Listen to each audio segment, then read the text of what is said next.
Hello again everyone, Truck CB Sales here with a tune-up report for Rhett in Indiana and the Stryker 955.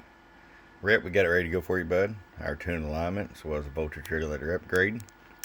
This will work out good for your little 42879 box. We have set it up here with the carrier all the way down, 50 watt slug, 2 watts carrier. That's where you're going to want to start at, Rhett, and just see what kind of dead key you have coming out of your amp. 20 watts all the way up. If you're barefooted, you're more than welcome to run it up there. I'm going to show you average power swing.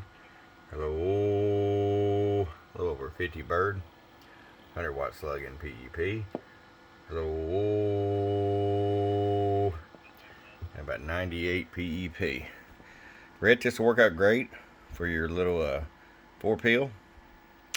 We'll get your wire together, send that up your way, and hope you enjoy it. For your friend Truck at www.truckcbsales.com. Bump bump.